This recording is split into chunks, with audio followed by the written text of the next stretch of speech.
Bonjour à tous et bienvenue sur Big Boy Perche, toujours pour vous parler de mes techniques favorites au bord de l'eau et dans le domaine public. Alors aujourd'hui, je vais vous parler du rubber jig. Alors je présente la bestiole pour ceux qui ne connaissent pas. Voilà.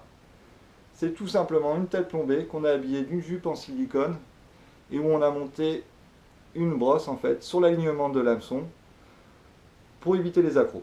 Voilà. Alors elles peuvent être soit profilées comme celle-ci pour évoluer dans les zones où il y a de la végétation aquatique, ou en forme de ballon de rugby, ce qu'on appelle la football jig en fait. Celle-ci va permettre plus une évolution dans les zones où il y a des rochers, quoi, les zones d'enrochement. Faut pas oublier quand même que ça reste une tête plombée maquillée, mais ça reste une tête plombée. Alors qui dit tête plombée dit leurre souple.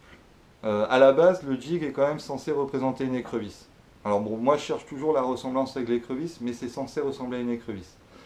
Donc généralement on utilise un leurre souple imitant une écrevisse, avec de l'attractant, ce qui permet en fait que quand le poisson saisit du leurre, qu'il le garde plus longtemps, et ce qui permet de faire un bon ferrage. C'est un leurre en fait qui aura aussi peu de vibrations. Alors du fait qu'il va avoir peu de vibrations, on va jouer sur le visuel. Et c'est là que la jupe, en fait, c'est là tout l'intérêt du jig, en fait, c'est sa jupe. C'est qu'une fois que le leurre va se poser au fond, la jupe va se déployer et va se rétracter quand on va recommencer l'animation.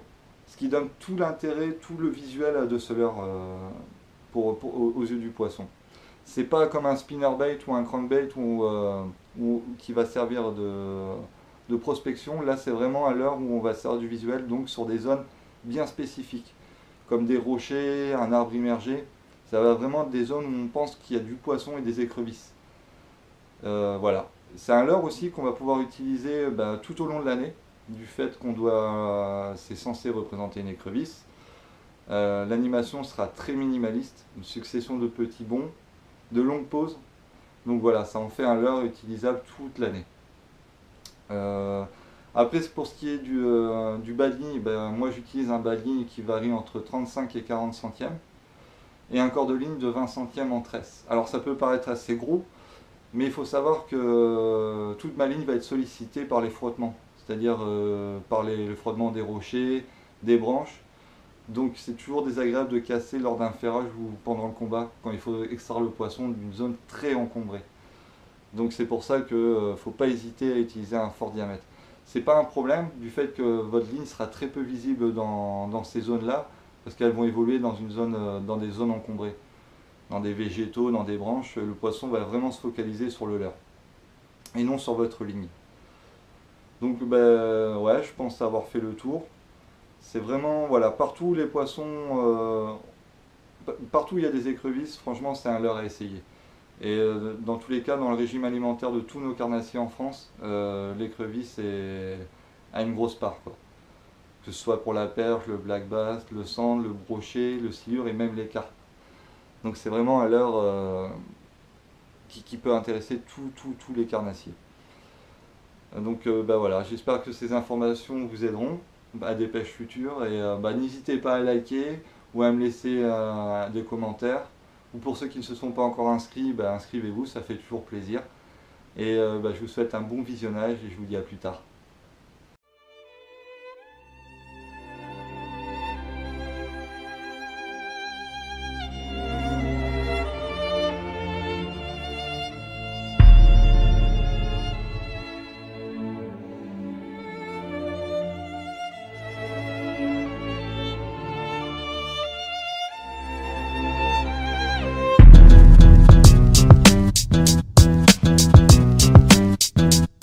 Yeah.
help, but no one can save me, save me, save me.